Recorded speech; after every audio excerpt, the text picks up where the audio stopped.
to the channel. In today's video, we're going to be looking at the 2025 Grade 5 Performance Task.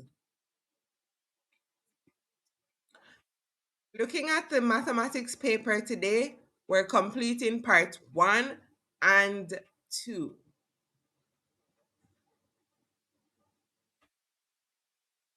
So the task has 4 parts, part 1, 2, 3, and 4. We're not going to be looking at parts 3 and 4 in this video. We're going to be doing a subsequent video that looks at part 3 and 4. In today's video, we're only going to be focusing on part 1 and 2. For parts 1 and 2, they're also subdivided into 1A, 1B, and C, and also 2A, 2B, and 2C. We're going to be reading the information in each part clearly and using the information provided to answer all the questions in each part.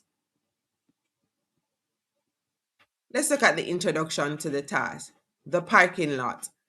Mr. Morgan, the principal for New Hampshire Primary, is concerned about the limited parking space for teachers and visitors at the school. The current parking lot on the inside of the school can only hold 30 vehicles. The rest of the vehicles have to park on the outside of the school. Mr. Morgan wants to use the section of the football field to build a new parking lot. He will need to present his plans to the school board. And here we see a picture of the parking lot.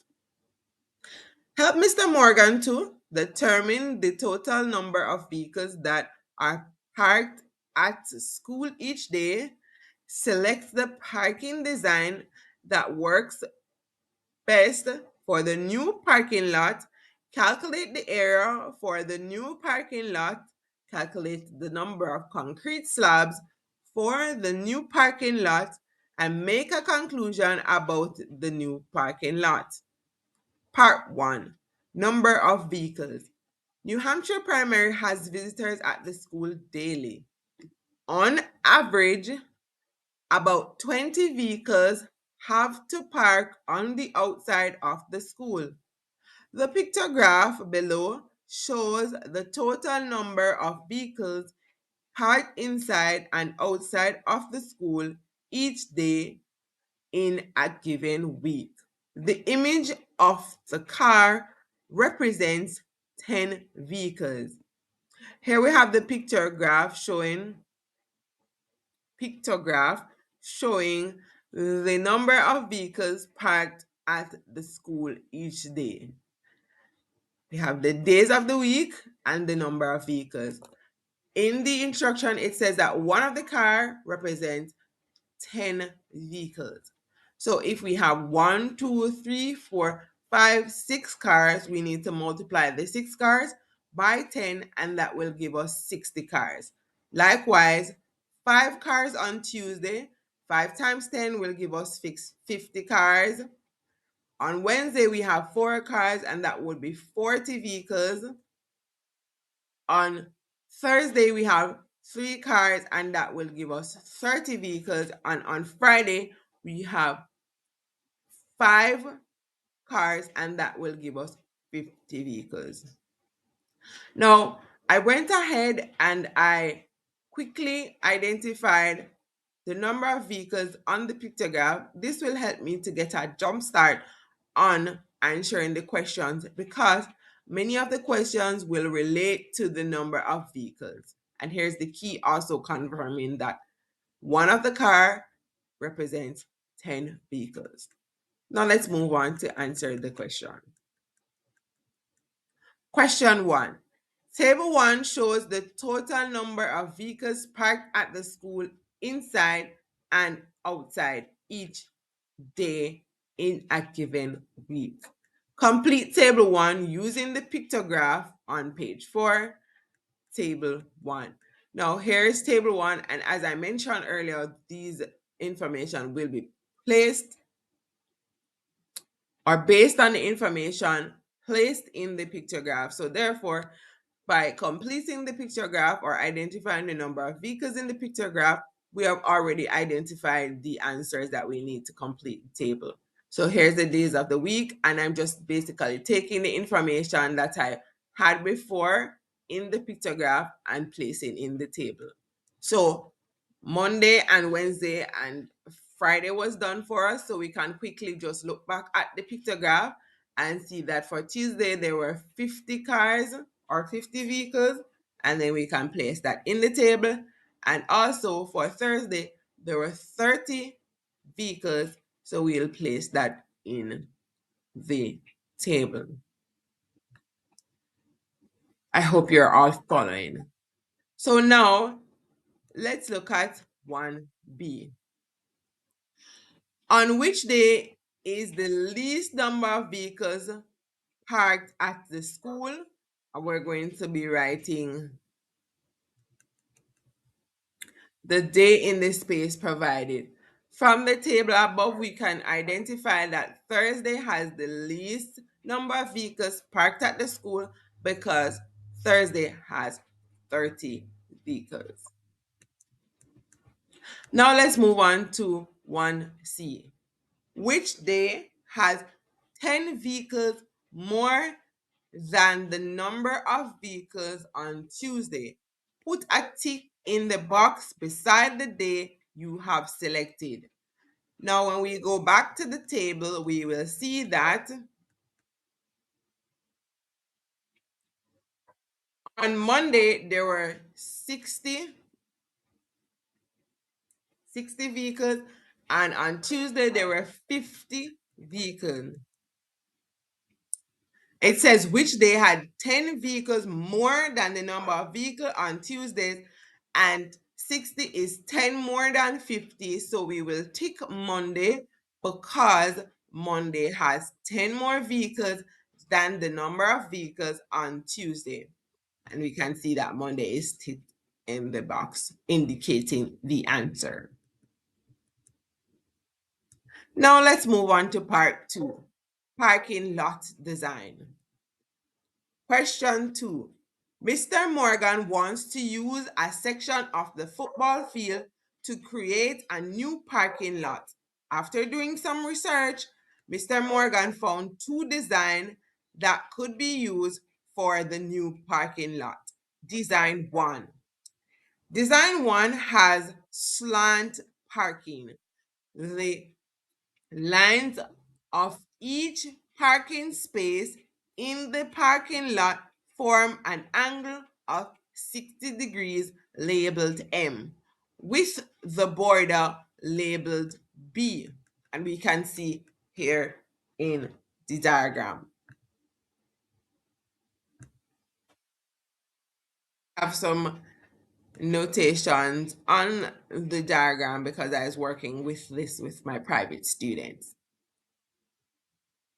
I'm going to erase, but I'm going to add them later on to show why they were added in the first place.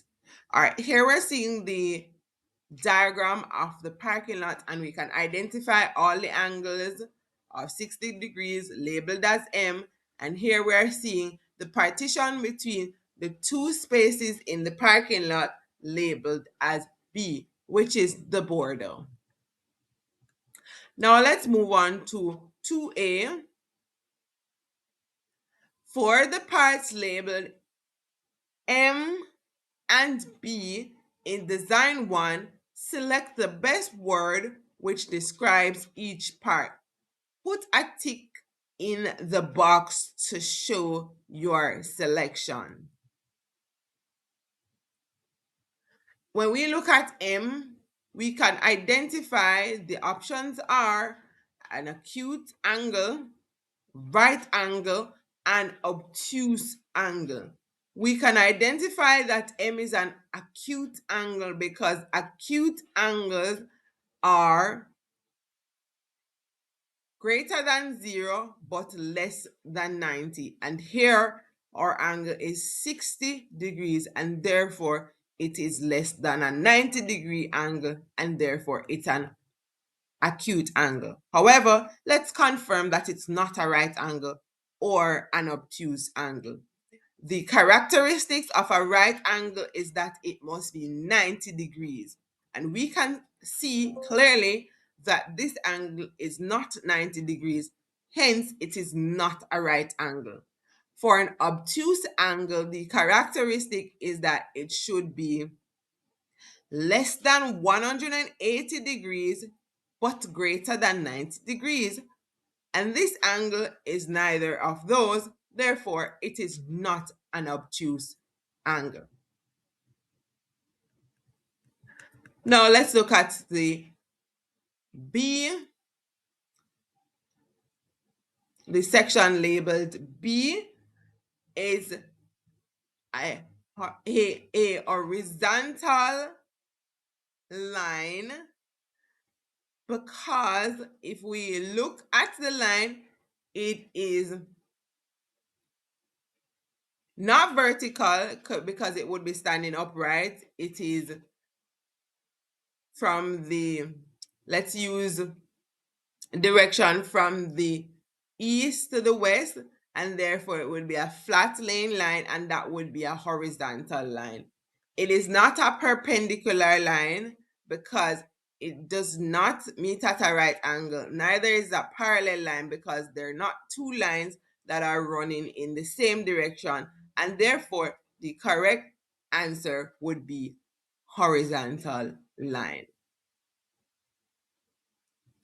Now let's look at design 2.